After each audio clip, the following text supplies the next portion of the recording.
If your ink's too slow and your nib won't flow, here's one of the places that you can go.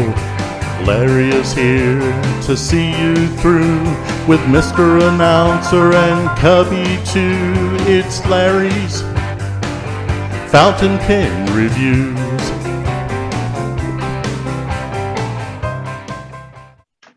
Hello. Are you ready? I'm yes, ready. Ready. Whoa. I'm Hey, back. I'm not the only newbie here. Again. Come on now. I'm I'm back. not the only newbie here. Who's this guy? Baby. All right. It's time to rock and roll with 2022 coming in. 2021. Happy New Year, everyone. Time for no more missing. I ain't got time just to hang around and do nothing. So we're going to get right to the point, and I forgot my name. I'm having a senior moment, so forgive me. Forgive me. Forgive me. You're having a Larry moment. That's it. So I could have a Penny Lane moment. Now, Stan, where are you from? Philadelphia, PA, Pennsylvania. Oh, I'm sorry. I thought you were in Europe somewhere. I was born and raised in Russia, but I live in Philadelphia, Pennsylvania. Okay. Oh, he's a St. Louis Cardinals now. All right. Welcome, St. Louis, Stan. Poor Stan's freaking out. Stan said, I got to go. Okay. Well, we're just kind of hanging out and doing nothing, Stan, before we announce all the announcements that we're going to announce today. But while we're on the phone right now here, I do have some left-handers coming on very, very soon this month. I'm just now pinpointing the time on a Sunday. And then Salvatore will be in on a Sunday. I believe it's going to be 4 o'clock, and that's going to be confirmed. So I've got a left-hander coming. I got him coming. And then Doc's going to help me get some other left-handers. And there's Doc. Speaking of Doc, he's here. Hello. So Doc, did you get messed up last night? No, I drank some wine, but no, not. I haven't felt like, the older I get, the more costly that becomes to do that. So let me tell you what I did last night. It was utterly fantastic for me. I look at my watch because at 7 o'clock I take medicine. That's a good thing because I take an ice cold shower and Jake can hear me screaming. Ah! It's like cold. But it numbs all the nerves, so I shut up. And then I holler, I'm okay, Jake. He goes, okay. I said, I just fell on the chair. He goes, okay. So anyway, so then when I get out and he gets through editing, all he has to do, then the show begins. I get my walker and I run to the kitchen and we get our Italian ice out. Oh my God. And of course, I'm laying in bed. He's sitting in the rocking chair in my room. We're watching the Andy Griffin show. And we have 3 or 4 apiece, and he just wants to melt in your mouth. It just what a way to go to bed, I'm telling you. Wow. So, and I was thinking of Doc last night doing this. That wine, bottle of wine, fruit of the vine. Yeah, when you're going to let me get sober. Okay, so let's move on. I'm in a good mood. Don't knock me, don't rock me, but gently. So anyway, so I'm trying to get the groove back, Doc. Okay, so anyway, so I'm going to mention some nibs. And I need clarification because I don't know how people write with them. Okay. I do get into some fine and extra fine nibs, okay? But for me, they have to be wet and smooth. I don't like scratchy. What are these needle point nibs for? for guys like me, Larry. You use needle point? Oh yeah, Mike Masseyama. Actually, I've used nibs finer than that. The Nikaya and the Platinum extra fine is even finer than that. And so it just comes from years of doing copper plate script on my part. You know, I like having very thin hairlines. I'm trying to move more towards a Japanese fine or medium. The most recent pen I got, the Tassia, I got yesterday, that's got a medium on there. It's equivalent to probably a Mont Blanc fine. But I don't like when I make a lowercase e if the loop closes off. Some people don't mind that. It's perfectly fine. It's just my personal preference. But And I also don't like, I've said this before, I do not like glassy smooth nibs. I lose control of the pen tip. I like having some feedback. It's just my personal preference. I'm not preaching that is the only way, but so yeah, the extra fine is for people that want to do some fine writing. In Japan, they have those pen points because sometimes they want to write really tiny, and they want to make sure separation in the strokes. But yeah, but Mike, I've got a few of Mike's needle points, and I think it's 18 karat gold. But yeah, he does a wonder. He says if you want to have something like, just for knowledge, if somebody out there wants to do this, Mike always says it's better to start with a medium nib because it gives you more to work with at the tip, which is something I didn't know until I spoke to him. Anyway, but that's. Is it 18 or does it make any difference? 18, 14? No. I think I said this last time we had yesterday. For me, it's more of a. An ego thing, a mental thing, whatever you want to call it. There's no, you can have a stainless steel nib that writes every bit as good as a 21 karat nib. But there's one thing you have to remember. The common point is the tipping. Both of those nibs have tipping on them, okay? If you look at dip pen nibs, there's no tipping. That's what use. And even Esterbrook, when they made the screw-in, remember the screw-in old points? Well, they had ones that had no tipping and ones that had tipping. And the ones with I guess they call it iridium tipping, although I'm not sure if it's much iridium in that, are the ones that write, in my opinion, better. But okay. So now, Doc, let's put that together because I'm always curious about the pens you use. So let's say you love a needle point nib, correct? Mm-hmm. That's your favorite, right?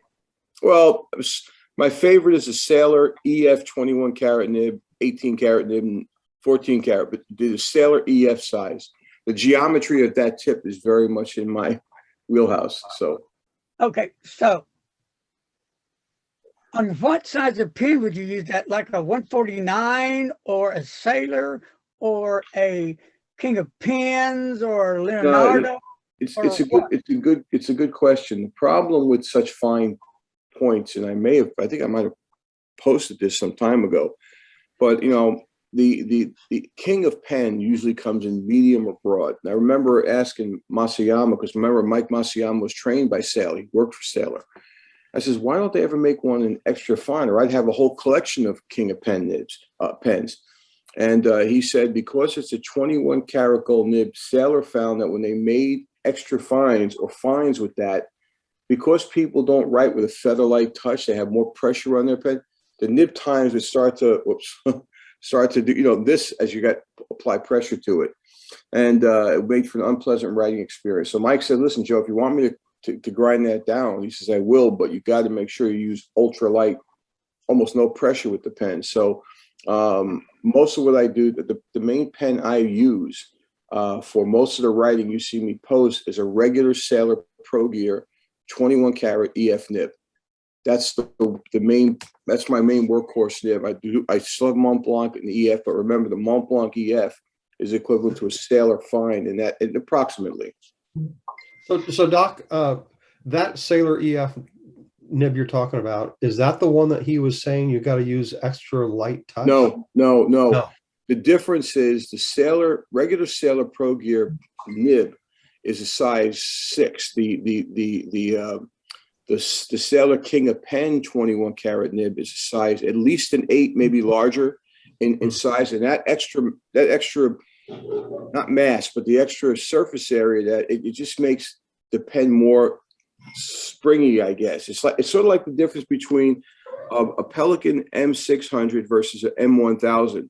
I like all the smaller Pelican, up to M800. I like the M800 too. Once you get me into an M1000, the nib becomes too springy for me. It's my preference. I don't like that.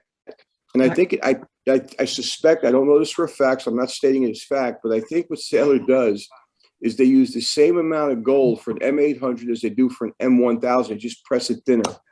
Just the sheer size of the pen makes it more springy. And some people like that. It's fine, but it doesn't work for me. So, yeah. Another question is, okay, you don't like brown. Okay, I like brown. I Oh, like no. Yeah, I know. I like dark maroon. Now wait now. I'll tell you why I'm going with this, because people of colors of all these pens. So you have a favorite color of pen? Would it be black? Would it be maroon? Would it be a blue? What? You know, if you would ask me this before I got back into fountain pens, I would tell you my favorite color was like a deeper blue, you know, a navy blue or something like that. But I found myself pretty attracted to red pens. Like I had the red LB5 from Classic Pens from, Yeah. I don't even know if Andre Lambro is still in the pen game, but you know, I had that, and I got a green one. And I'll tell you, when you look at those, to me, and I don't mean to keep hogging the time here, but No, you're not. You're not. no, from my perspective, I always considered to be the Omas Arco Celluloid to be the most beautiful I've ever seen for fountain pens. And I still think that, but I'll tell you, when I seen Lambro's, you know, diffusion bonded material for the LB5, which is spectacular. I got image I can post some here. It's got so much what they the chatoyance. It's such a deep, you know, color, and it's just really fabulous. So I don't really, you know, I said brown, but I had no problem with the brown pen. And to me, Okay, it's all about the point. Now help me on this, because this is one problem I'm having with. Okay, on this LB whatever 5, that the red one. Okay, believe it or not, I love black, green, blue, but I'm tending to lean more towards a red. Isn't that weird? Seriously. So I like red. Yeah. I have a few reds in collection, but I'm leaning towards it more. And I wish Mont Blanc would come out with a nice, beautiful, rich red color. So your question to you is on that LD Bell 5 or whatever you call it, what makes it so expensive? The material? If so, what kind of material do they use? You know, it goes back to this question of worth and value. You know, I mean, there's, you know, Andy, remember, those were specifically made by, I'm not sure who made the LB5. I know at one point, Rossi was making some of Andy's pens, and they're beautiful pens. I actually had one of his LR8 Planets, I think it was.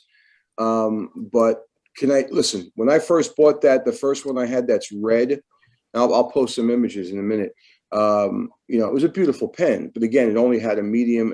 At the time, you had the option of getting a very special nib with that, the Sailor Naginata cross tip. But that's not something I can really use. That's a bilayered nib. The tines are double leveled. And so when you look at the front of the nib, it makes a cross. I can post images of that too. Then I eventually went to a green one. My red LB5 is now owned, I believe, if he still has it, by Carrie Yeager of Fountain Pen Day. I sold it to him. And at the time we bought them, they were not cheap. Those were expensive pens. They were like $1,700. They're now bringing in excess of $5,000 on eBay for those willing to pay for it. As much as I love that pen, ain't no way I'm paying $5,000. So. Well, so then, okay, so on the material, it's a resin, of course, but is it a special resin? Well, it's called diffusion bonded. I mean, I can make some assumptions as to what that means, but I wouldn't really know. I guess they basically stack some acrylic or whatever they use. It's not celluloid, and they must have a solvent that goes in and helps bond them together. But you know, I'll tell you this. The last time I spoke to Andy Lambro was a few years back at the Atlanta Pen Show, and he told me there's no more diffusion bonded resin, so you'll never see that again. So wow. Unless somebody decides to do it, but maybe that's why they're so expensive. Well, I don't know. I mean, I believe Sailor made that pen because the LB5 is a king of pen. Slightly long, but I think Sailor made that pen because they allowed them to use the Sailor. They used the Sailor nibs in there. I forgot that. Yeah, let me see if I can post this in here. It's just such a beautiful. I just posted an image of the LB5 in green into the chat section. I'm sure you guys have seen these pens, but if you look at them on eBay, I mean, what they're asking for them is just. Here's one of they're big pens too. I just posted a red one, and then to give you an idea of the size of these pens, I'll post a comparison image. Okay. Yeah, so worth, I don't know, He gave you control if you ever want Yeah, to. he got it. Oh, you got it. Okay. Okay. Oh, okay. Yeah, so if you want to just, they're in the chat section, just click on the image, but they're beautiful pens. It's just that, for some reason, Lambro with his classic pens, anybody that followed him, he did some amazing versions of the Pelican. But there still are very expensive pens to own. And, but not as expensive as the early like Pelicans and things like that. I mean, they were really done up well. And, but it depends on what you can justify as an expense, that's the thing.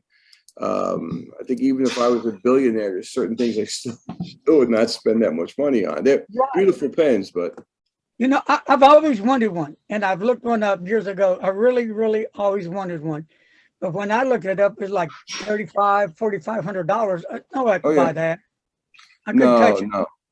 No, and I'm not saying don't buy it if you're somebody's that if your proclivity leads you to buying pens like that. Like I said, God bless you. It's fine. Some of the pens I buy are not that expensive, but people would think and say, "Oh, it's crazy." But then again, you guys know you got people out there who think it's crazy spending more than $25 on a pen. Yeah. That's fine. Yeah. I've been told I was insane spending that kind of money on a all-star Lamy Survivor. I'm on an all-star Lamy. Huh? Okay. So there's some people, and I'm not knocking them. That's a thing that's cool, that are under the $20 range radar, and they stay in there, and they have some good pens in there. They are some good pens, but then they just think that you've lost your mind to spend any more money for those pens. They all right. I just there it is. Well, no, this is not the LB5. This is the Paul Rossi LR6 from Classic Pens. And this is a beautiful they still make pen.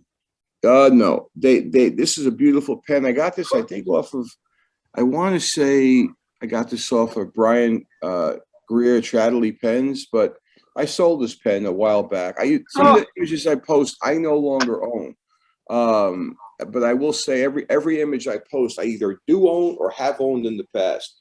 I love taking images of pens, and that was actually a really that's a pen there, Mike. Yeah, that is a good looking pen. Mm-hmm. It was a beauty, and Rossi's made some really interesting pens. Not so bad.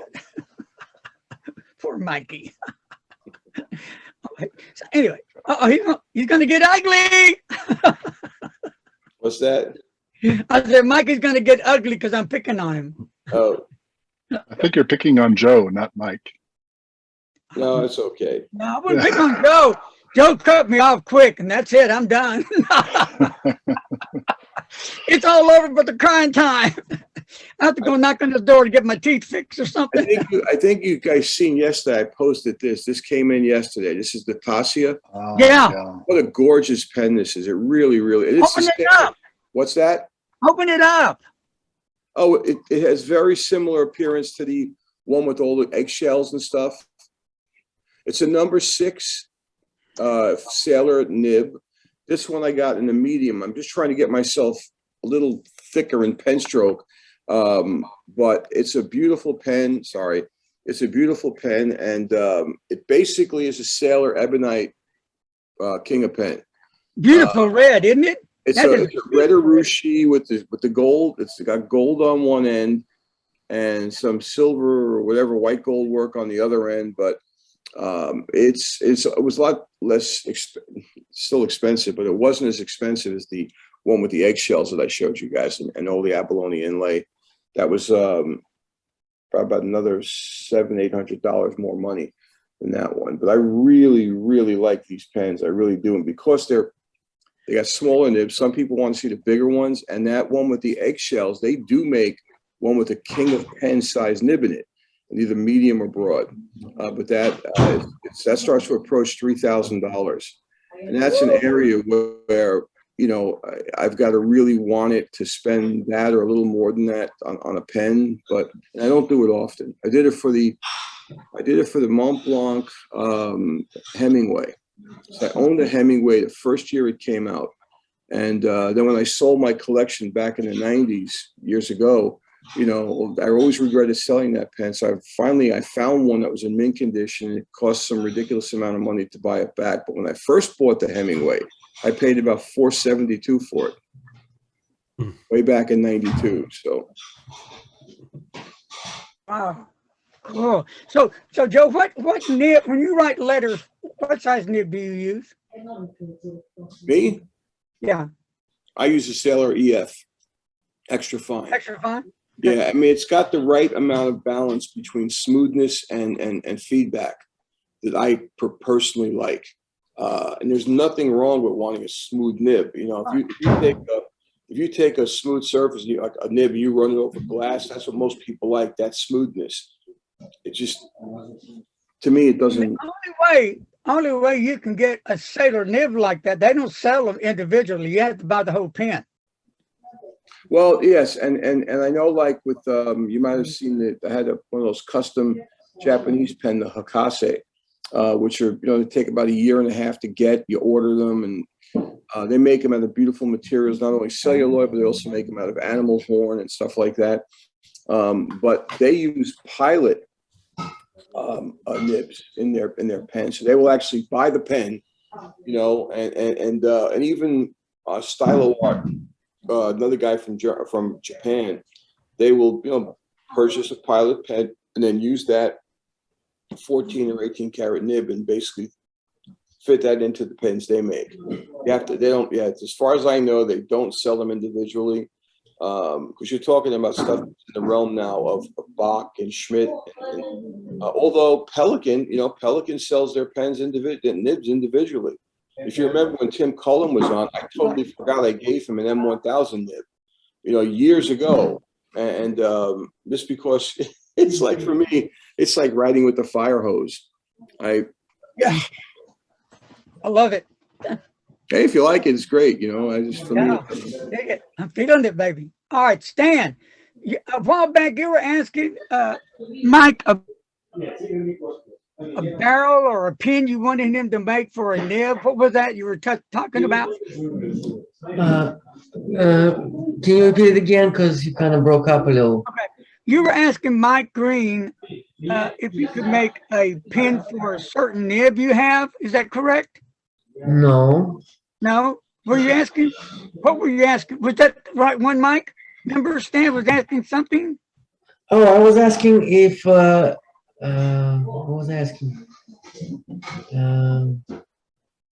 I was asking some pen makers just make pen bodies. They give you offer of pen bodies and ask you for what you need to thread it for. That's what I was asking.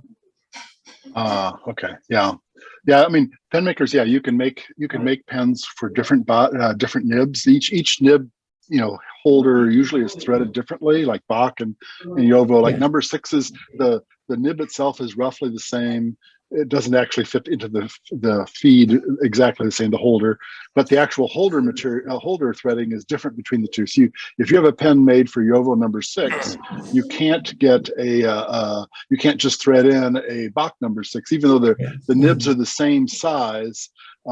Actually, here I've got a pen in progress here right now, and I've done this several times. You know what I'll do is I'll make, and these sections haven't been tapered, they haven't been shaped yet, but all the threading is done. And of course, it's not going to show up too good on the camera, but basically, I'm making 2 sections for the same pen, and you can thread them into the barrel. You could put the nib and the converter in, and then thread that in the barrel. But internally, they're threaded differently. These two, I'm kind of crossing the streams here. This is a Jovo number 6 section, and this is a Bach number 8 section. So just, you know, and they can fit in the same pen, and assuming that the cap can accommodate the different size nibs, you can mix and match. So if you're, and this is not just to me, anybody, if you want if you talk to a maker and say, I really want to have the options, you can get sections made for each of the nib types. And of course, these are just the 2, you know, that I play with the most. They're easy to get. As Larry was saying, you know, you can, if you get into more exotic things, people will make pens that hold sailor nibs or pilot nibs or you name it, Pelican. Pelican's pretty popular as well because you can buy the nibs. But with the others, like the sailor, where you can't buy the nibs except through some third-party, scheme, you can't buy them from Sailor. Sailor doesn't sell them separately. But anyway, so yes, you can get Now, you can get I mix, you can get variations. Go ahead. something to say, and I need some feedback from y'all because it's in the planning stage, and when it all comes together and happens, the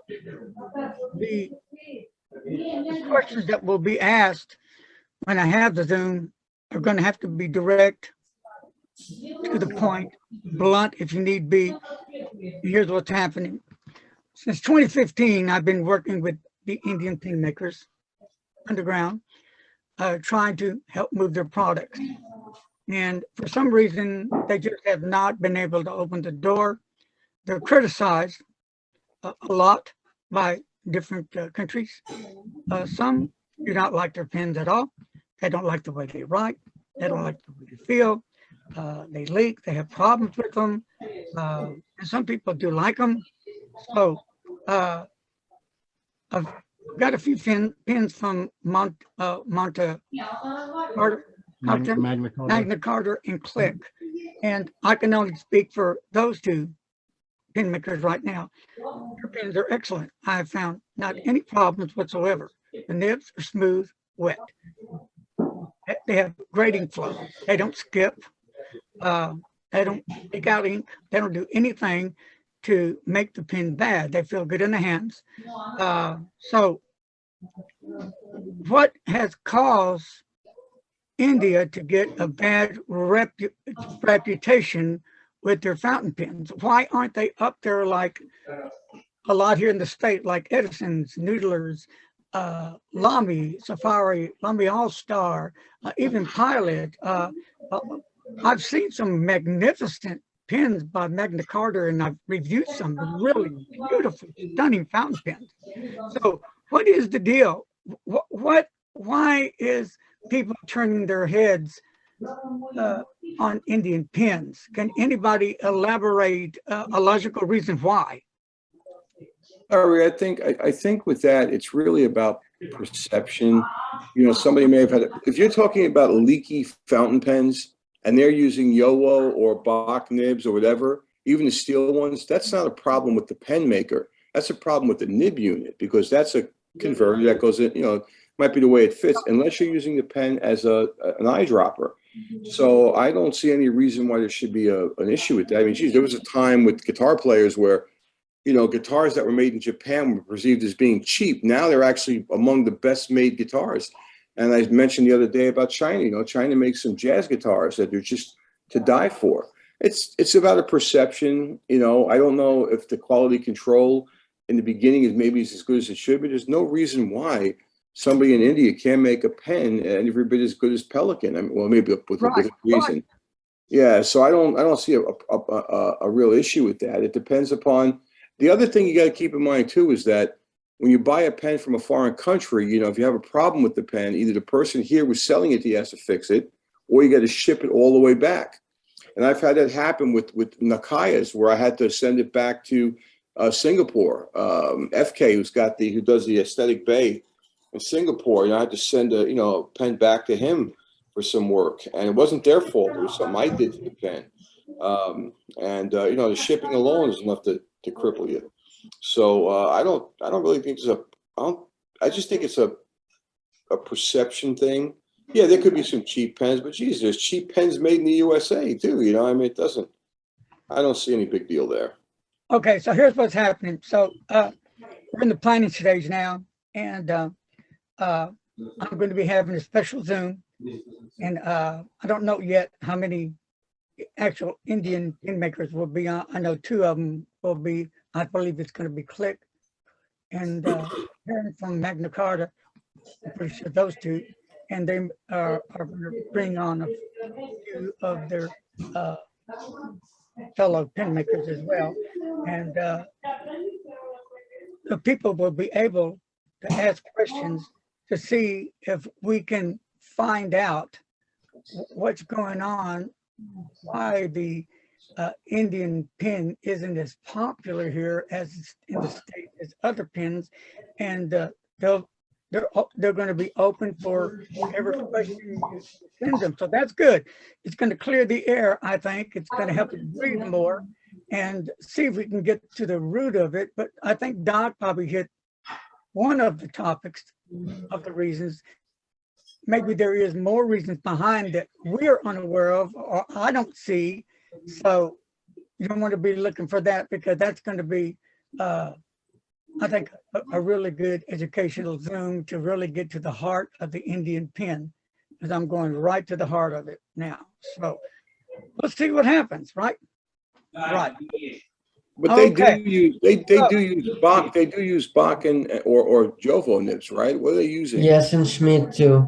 Yeah, They use Jovo, and some use Bach, and some use their own. I think Magna Carta now is using their own. I believe they're making their own. Some of them use their own too, yes. yeah. I mean, Renga offers all of them. Jovo, Schmidt, Bach, their own. Yeah. I know some pen makers of the U.S. get some of their Jovo nibs from a fella in Spain. They really like the way that dude does it. And they're good nibs, nice nibs. So we're going to announce the winner now of the contest. And let me tell you, the first time I had over 85 people put in for the contest. Just overwhelming response. We can't give two away this time. I don't have any money. So we're going to give one away. I'm going to use Mike's money. Good on Mikey. Yeah. I helped you last time. No. Anyway, and I'm going to help him on the 22nd. Remember, I agreed to that, didn't I, Mike? Yeah. Mike and I are getting together. We're going to split the cost for India only. Remember, this pen only will be given away to somebody in India. So why is that, Larry? Because they're always given away in the United States. So we're trying to spread the love, okay? And then we might even put a little handwritten letter by Doc Joe in there. Love. No. Wouldn't you love that, Mr. Announcer? Oh, yes. Yes. I know Mr. Doc Joe's calling me names, but that's okay. I'll get him a bottle of wine later. He'll be fine. Yes, yes. So anyway, all right. So are we ready for the winner? The winner, Mr. Announcer, is? You didn't write it down for me. I just told you his name. He didn't want the whole name given out. Oh, that was Andrew T. So congratulations, Andrew, wherever you are, but you better send me your address because I don't know where you are. So you're not going to get a pen until I get your address. Unless I send it to me. So here's the pen that you want, Andrew. Nobody say I'm stealing it. Now, believe it or not, I have had people several times say that when they want a pen, they said, Larry, you know, I love the pen. I appreciate it, but can you give it to another winner? Because I have so many pens. And she wanted to share. So that was good. But they've yet to give it back to me so far. Maybe that was the first time. So, and I'm begging. And if you don't want the pen, Mike said it's okay to give it to me. Wherever you are.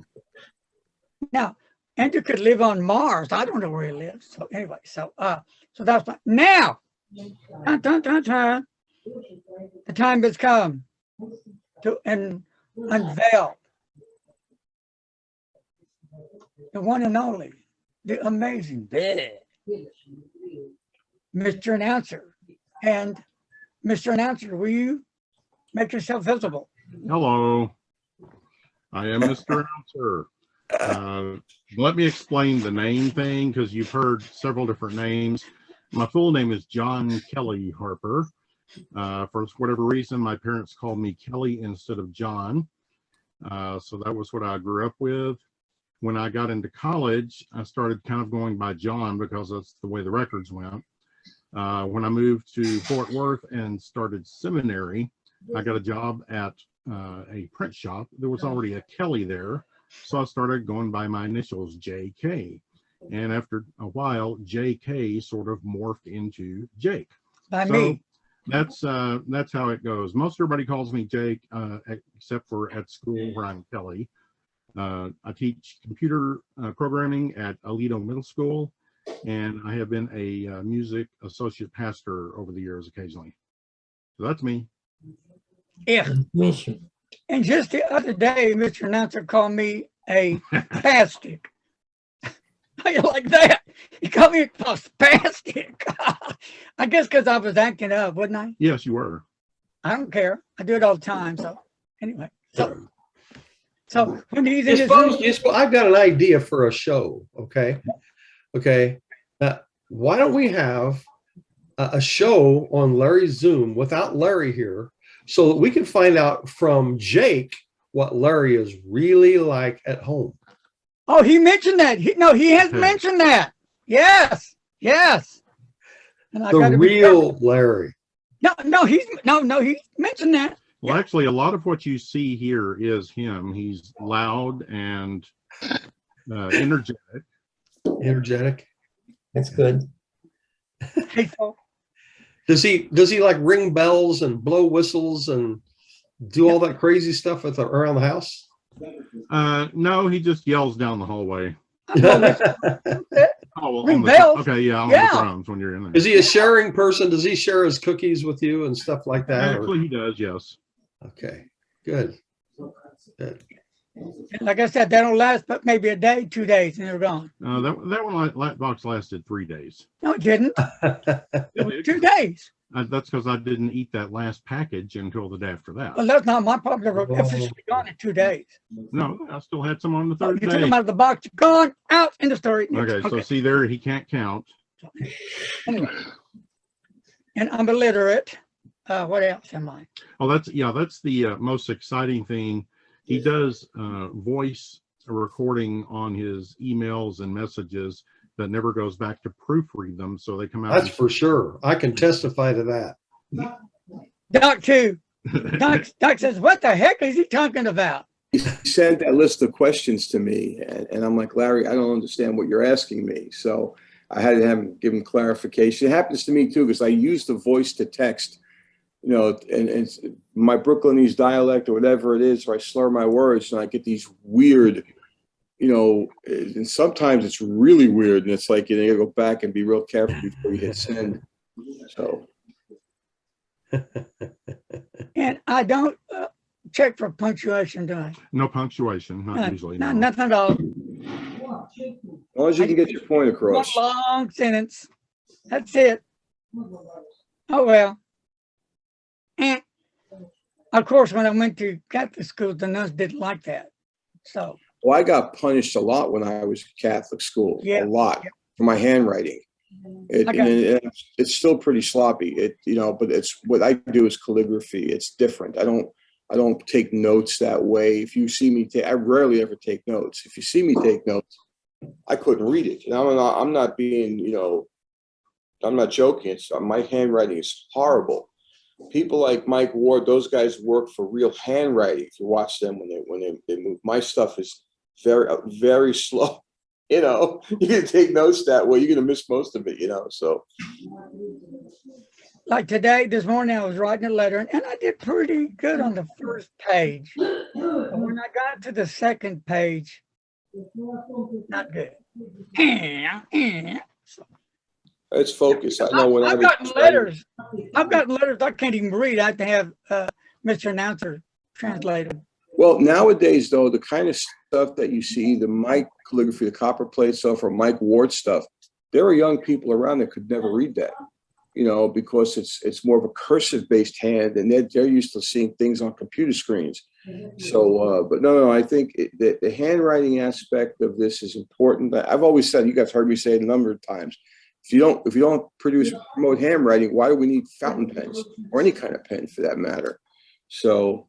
It's important. I don't care how your handwriting looks, just write. Send people a letter, whatever it might be, and But if you look at the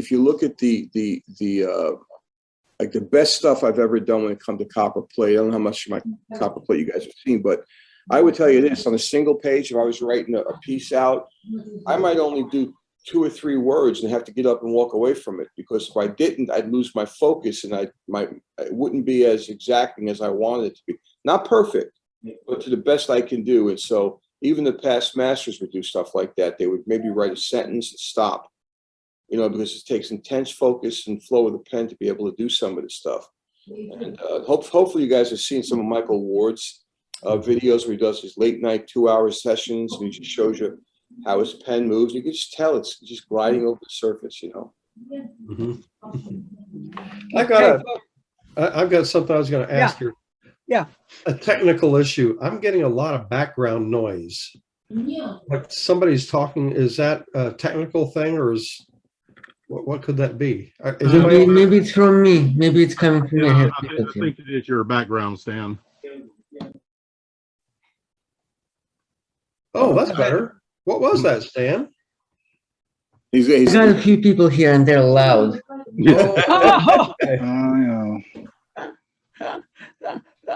Okay, sorry, I wouldn't have said anything. Yeah, life happens. Yeah, Dan, they're partying like it's 1999. Yes, yeah. Maybe than that, Larry.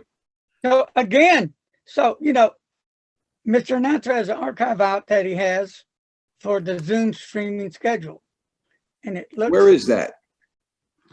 That is on the web at mrannouncer.info.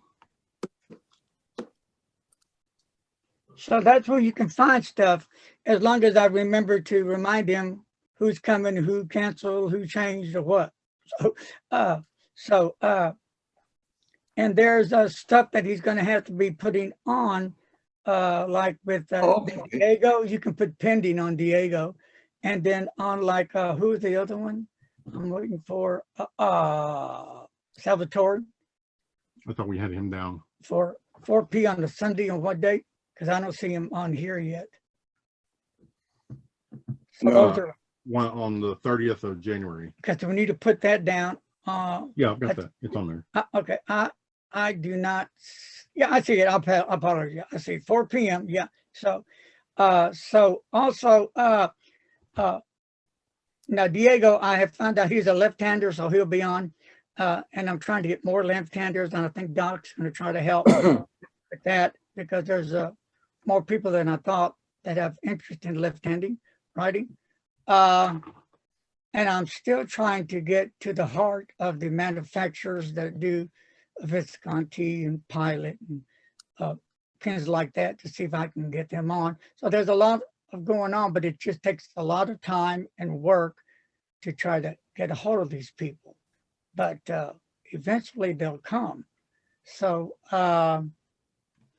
does anybody have any interesting or anything of interest they want to see? Dan?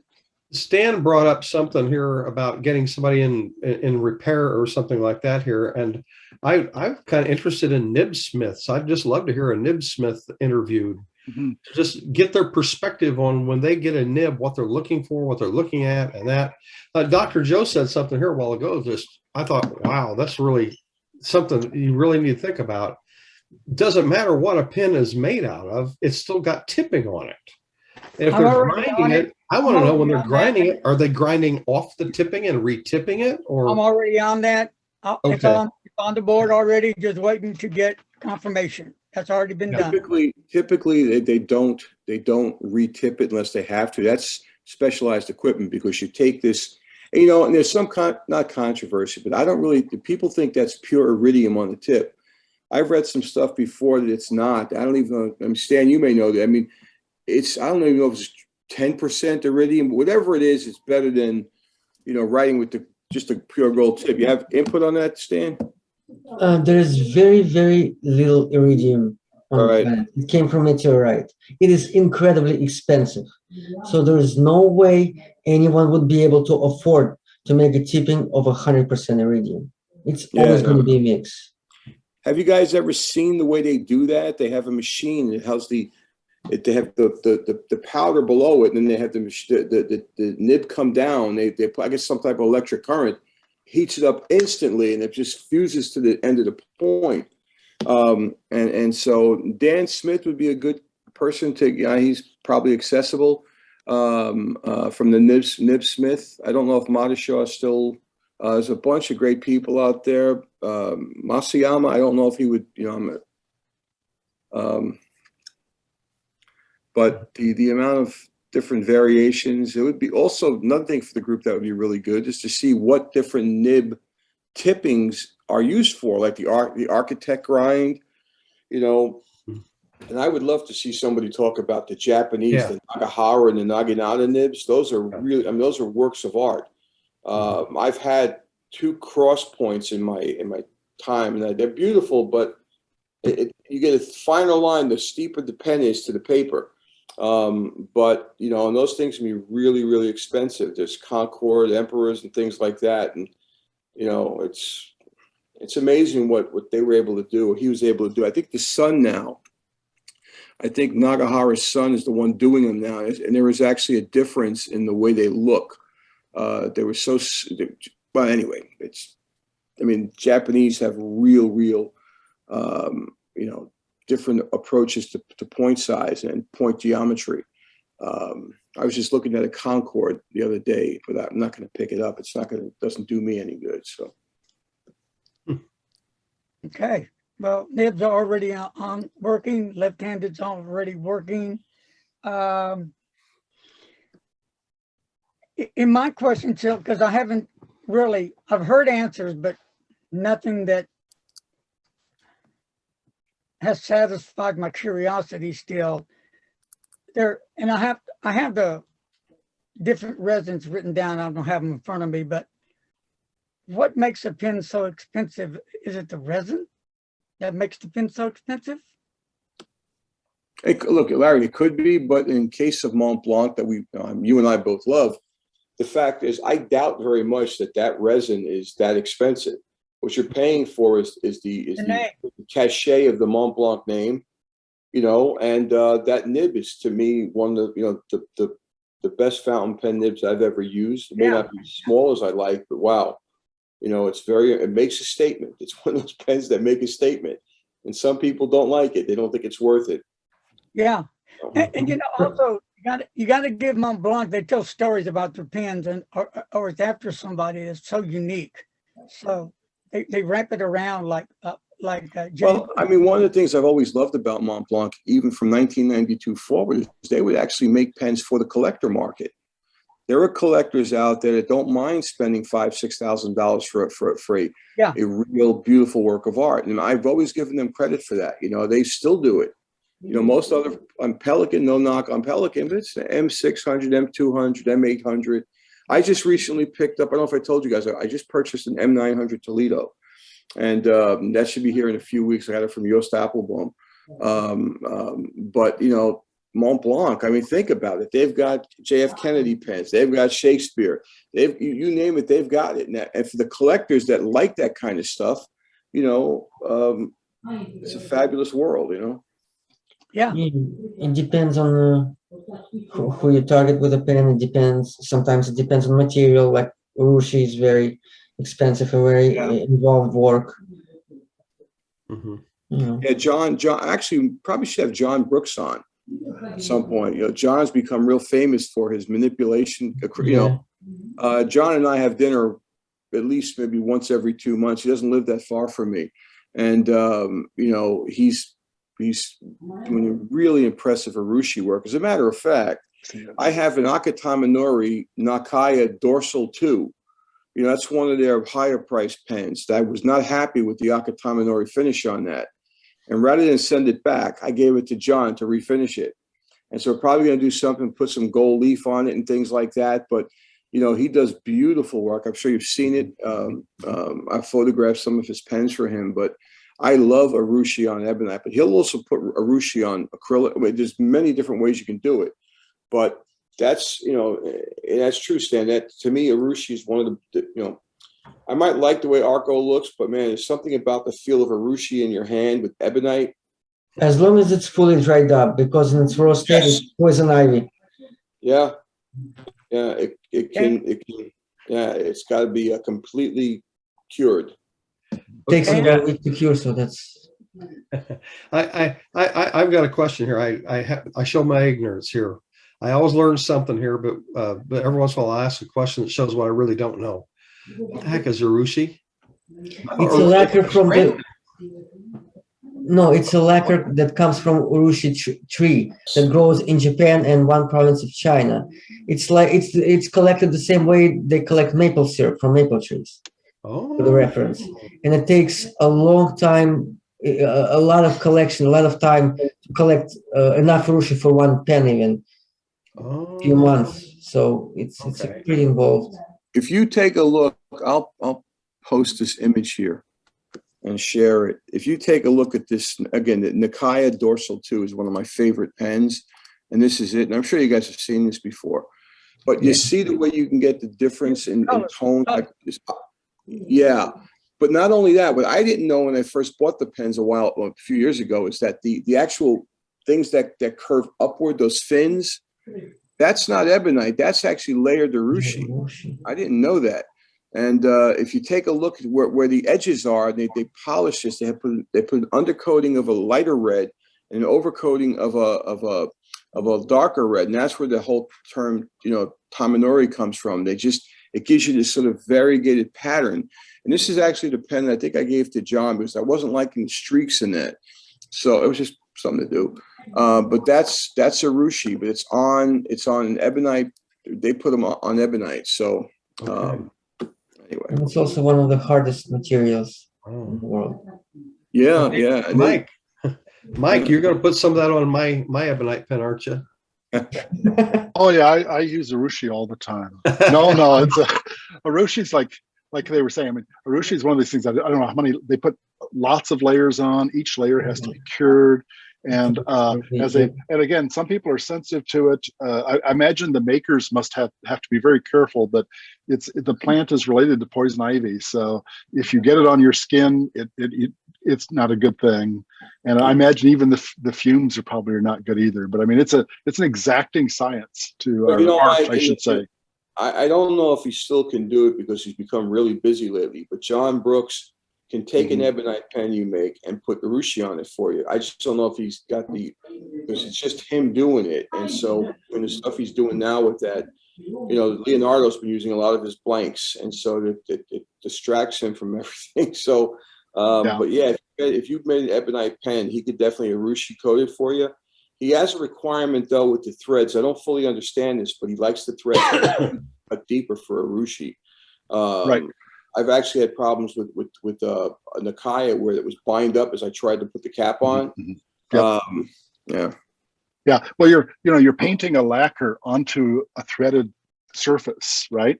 I don't have a good thread here, but I mean, if you imagine, you've got that fine thread, if it's not really deep, if it's a very shallow cut thread, the urushi is going to fill that threading in, and it's going to be much more difficult for Jonathan or somebody to clean that up so it'll actually mechanically work, so it'll actually thread together, right? But Jonathan is incredibly busy. He's a very, as a maker, I can tell you, it's very hard to buy his materials because they're all sold out all the time. You basically get on a waiting list and he says they're available and you've got minutes to buy some, because he's just very busy. But I mean, he does take orders for urushi, and I think he does Rodden. He does, name it, he does it. He does laser engraving on nibs. I don't think there's anything Jonathan doesn't do. He does everything. If you take a look at this image I'm about to share, this shows a Nikaya with you can see that it's the desk pen. It's real long. Is that the one I got up? It's a Nikaya. Yep. But is that the one with the black threads or the urushi threads? It's red and black. Yeah. Red and black. Yeah. So Nikaya makes pens with both raw ebonite threads as well as this type. Hold on. Can you see that one? It's just the front end of the pen. Mm-hmm. Yeah. Yeah, and you can see there's urushi on those threads. And there are people that have very strong opinions about whether or not they like the black versus the urushi coated threads. I can care less. For me, it's all about the point. So. Also, a few different techniques of lacquering urushi. I only remember one, maquille, one name, but There are a few techniques. Yeah, maquille, yeah, and then the rodden work on top of that. I'll tell you, Wancher has done some nice work with some. They came up with a technique, if I could find the thing.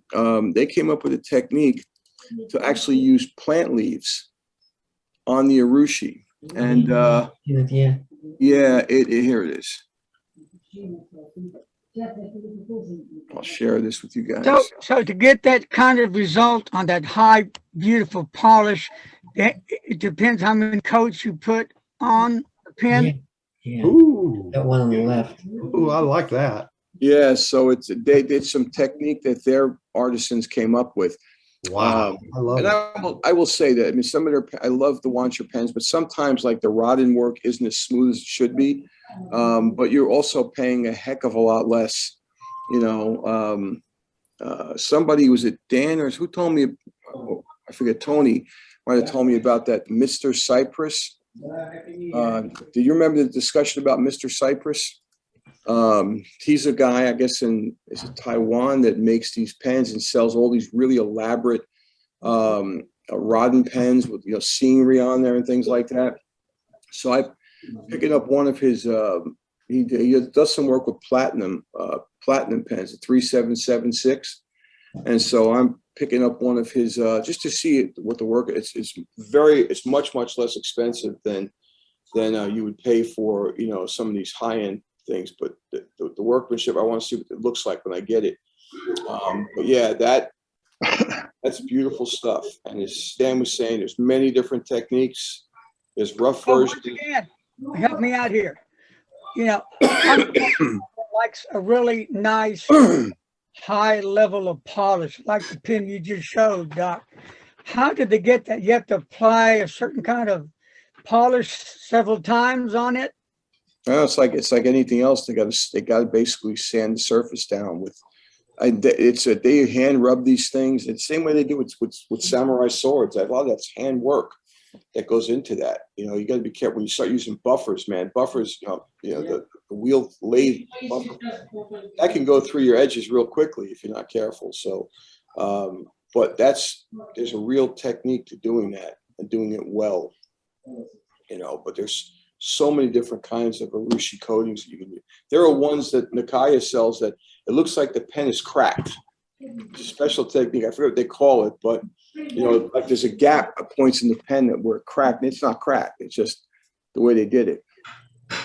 Rougher surface. Okay, before we go here, Geez, that time already. Larry, you muted yourself. You're muted, Larry. I don't think Larry listens to us. No, he doesn't. You're muted. Can't hear you, Larry. We can't hear you. You're muted. Did Mr. Announcer, you're muted too. Yeah. somebody did. I didn't do it. Shooty There did he it. is. You're back. Oh, okay. I thought you were just making fun of me. That's okay. Anyway, so all right, before we go, again, I want to let everybody know from India. For you guys only in India, a chance to win one of Mike Green's custom-made pens. And the date, Mr. Announcer? January 22nd. And what time are we going to be on? Do we have a time? Look, I think so. You think so? I believe it was 10 a.m. 10 was the time we set, which is going to be 9:30 p.m. their time. Okay, 10 a.m. 10 a.m. You have, is Mr. what I Announcer? wrote down. Yes. Okay, very good. Okay, so that's it. So don't send me any emails. None. Send them all to Mike Green. Yeah. I've got a quick question while we're in that. I was just about to say something now. Now Yeah. that you've been unveiled, do we continue to call you Mr. Announcer, or can we call you Jake, or what? Oh, either way is fine. All right.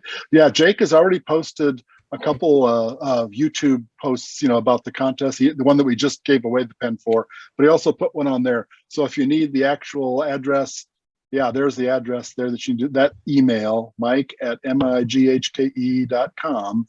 That's where you send your entries if from India to win this pen on the 22nd. But there's also all that information's online on YouTube as well. So And I guess you heard my new name, so okay. So anyway, so Oh, okay. We use that name now from now on. I don't think so. Oh, Anyway. okay. You'll be absolutely teasing. Okay, so look, now I'm not sure yet. I talked with Mike a little bit, but I've had some people ask, are we going to be on later this evening, tonight, for New Year's? And the only thing I can say, it depends how I feel. Okay, be honest with you. So I think I did tell Mike we may do it, didn't I, Mike? Yeah, you did. You mentioned it, but again, like you said, as you just said, it depends on how you feel. I guess the question is, how are we all going to find out that when you decide, when you feel like you're up to it or not? Whatever point we do decide yes or no, I will put a video on YouTube to announce it to make sure. Exactly. So stay tuned to YouTube, guys, and Jake, Mr. Announcer, whatever, we'll put something on later. I'm thinking around, if we do it, it's probably going to be at 6 p. Central Time. Okay. Right now, I would say good possibility at 6. 6 o'clock Central. Yeah, yes, sir. And we will start promptly. Sometimes I put on Facebook, we're doing this. A lot of times I don't, because it's already on the video. So if people watch the video, then they come on. If they don't, then they don't want to come on. That's cool. But I've got, a lot of things going on in my head, some dealing with other situations. So, but believe it or not, for me, this is very therapeutic, no matter how much pain there is involved. Some people don't understand it, but some people do. It's therapeutic. It helps me. I'll tell you, it's nice that you, Mr. Announcer, posted that website. I posted the link to that because I was chatting with Liz the other night. And we sometimes confuse when these things are happening and when they're not, and so that's the link there. It'll give you a little schedule, and just update that, and it's good to have that. So. Now, we've had that for some time, but hardly anybody's ever looked at it. And Mr. Announcer and I were talking about it. Should we take it off? Nobody seems to know when we're coming on, but now. I look at it. So we're going to keep it on. We're going to keep it on. No, keep it on. I don't know. It's nice to also have the video links on there, but I don't know if that's really necessary, simply because I subscribe to the channel. So when your videos come up, I would, maybe just make the text a little bit larger on the meetings, just because this old man has trouble seeing, but it's nice to have that out there. And this is like, for me, it's like therapy. Okay, so the stressful thing I do in my life. So you're saying make the text bigger on which part? On when you go to the website, there's on my screen, it's on the left side where it says Zoom schedule. Oh, okay. I mean, if you make just a little, it's not critical if you leave it that way. Yeah, big would be good. Big would be good, because I can't see. Yeah, and that's easy to do. And I can't hear either. I can barely speak. The alerts, you have to check it. I mean, you could do something like, obviously, a mail list. But at some point, you may get a bunch of people that want to come on as it gets more popular, Larry, and you're going to have to decide, how big do you want this to get? That's... I never really gave a thought. If it gets big, it gets big. If it doesn't, it doesn't. As long as people have fun and they're getting what they are needing and wanting, that's what counts. I don't have no 50, 70,000 viewers, and big deal. That doesn't mean a thing to me. People like y'all, yourselves, that really care and pay attention, that really dig on this stuff. That's what matters. So also, thank you, Galaxy S20, for joining us. Whoever Galaxy 20, is that Liz? I don't know. Is that you, Liz? Whoever it is muted. Okay. So why don't we go ahead and schedule it for 6 o'clock p. We'll be back on tonight. Okay. Tonight? Yeah. 6 p. he was just explaining, Dan, that you know, people were asking, would we do something on Christmas, on New Year's Day? So yeah, Oh, I'm game. If I'm around, I'm game. okay. Yeah, no. Sure. Again, Why not? I About probably tonight, won't be able to make it. that somebody asked, are we going to be on tonight? So I'm Okay. saying, yes, we will be on to 6 p Central Time tonight. Okay. Pain or no pain, whatever it is, I'll be here at 6 p. I'll be by myself, but that's okay. No, I'll be here. Okay. Dad'll be here. Mike will be I'll here. try. I plan on being there. Oh my God, now you're backing out. No, I plan on being there. That's my plan. Oh, Okay, staying on? good. Much better. Much better. Yeah, okay. Leave the old fish hanging. That's cool. Okay. So, folks, hope you enjoyed it. We had a lot of good conversation. We had a lot of craziness. I love that. You know, that makes the show. So, you guys take a break, take a nap because we're old, and see you back at 6.